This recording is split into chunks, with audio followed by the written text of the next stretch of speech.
What the fuck is up with 18 to 25-year-olds right now, you guys? So clearly I'm not Gen Z, but they're the generation I worked with the most since going into the field of mental health in 2004. So here's my perspective as a mental health professional.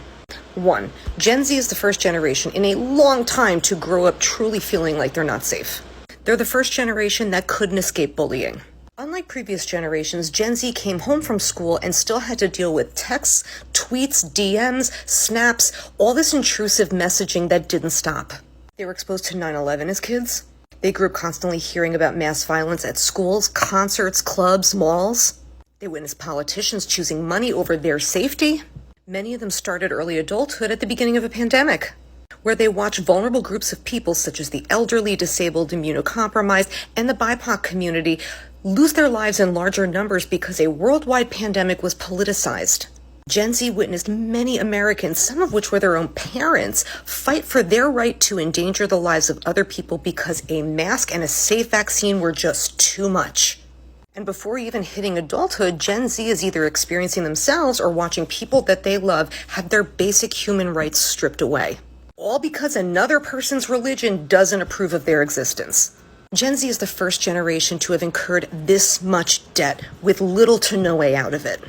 They are the first generation to truly accept the idea of getting help and support with mental health services.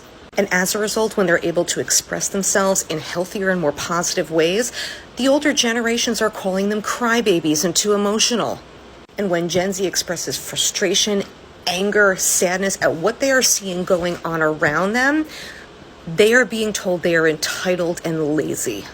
One of the most important factors is that because of the explosion of social media in their childhood, they grew up seeing all of the craziness that happens outside of their small bubble they grew up in. And they're the first generation to witness that since childhood. But here's the key difference. They grew up seeing it, but because they were children, they were unable to do anything about it or control it. And that's what causes issues. But they can control it now. They're mobilizing because they can now. They're not helpless anymore. And we as the older generations can do one of two things: help support them or get the fuck out of their way. Because they're coming whether we like it or not. That is why I admire them. That is why they have earned my respect. They refuse to continue to be victims. So that's what's going on with them. Now let me ask, are you going to support them or are you going to get out of their way?